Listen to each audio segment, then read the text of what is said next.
Hi, first graders. Today we're going to keep talking about nonfiction text features. Nonfiction text features are the different parts of a nonfiction book that help us learn more as we read. The other day we learned about the table of contents. Today we're going to learn about two different text features. The first text feature we're going to learn about today is bold print or bold words. Bold words help the reader recognize key words or important words in the text. So on a page of a nonfiction book, you might see certain words that are bold or darker than the other words. The words that are bold are some pretty important words that really help you learn a lot more about what the book is teaching you about. We'll talk more about these in a minute. The second text feature we're going to learn about today is the glossary. A glossary gives the definitions of important words in the text. The words are listed in alphabetical order. Bold words, let's go back to those for a second, look like this. For example, on this page of this book, I see lots of different words telling us a lot of different information. And then over here on this page, I see a word that is darker or bold. It looks different from the other words, so I know that's an important word that might help me learn a lot more than the other words on the page. You can also call this a keyword. Let's also talk more about the glossary. You can find the glossary at the end or the back of the book. The glossary includes all the bold words from the text.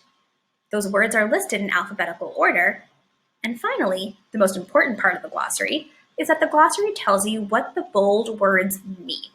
So if you come to a word that you don't know what it means in the book, and that word is bold, you know you can go to the glossary and figure out what that word means. Let's look for bold words and find them in the glossary of this book that we've read a couple times so far this week, How Sound Moves.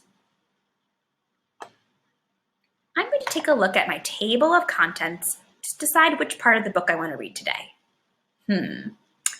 I think I'm going to go to this part, this chapter, hearing sound. I know the table of contents will tell me what page that's on. Let's see, I can find this chapter on page 10. So I'll quickly flip through the pages until I get to page 10. Here it is, hearing sound. I'm going to read and see if there are any bold words on this page in this chapter that I can find in the glossary. The wave quickly reaches your ear and goes inside the canal. Oh, I don't know what the word canal means, and I noticed that the word canal is in bold.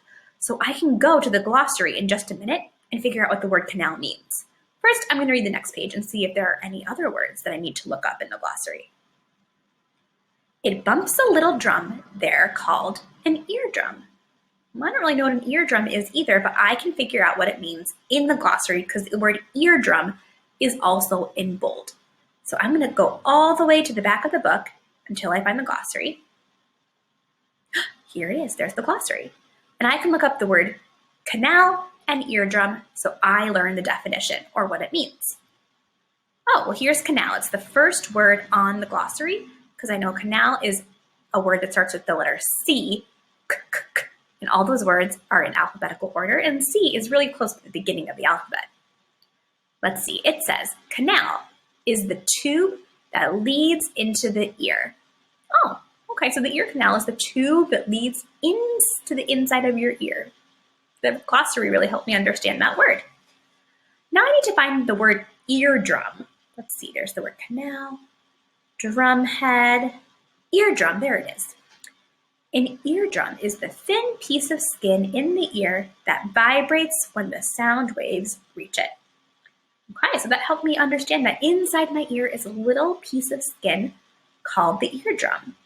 Cool. The glossary really helped me figure out what those words mean, and I could look in the glossary when I found a word that I didn't know as long as that word was bold. Here's your assignment for today.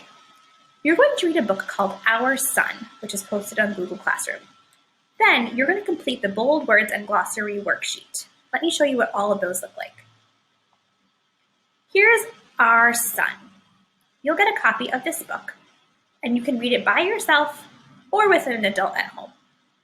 As you read through the book, look for those bold words, and then see if you can figure out what those words mean by scrolling to the back of the book or the end of the book and finding those words in the glossary.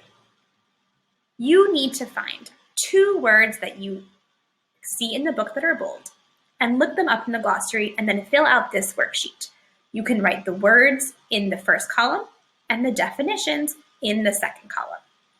Have fun, first grade.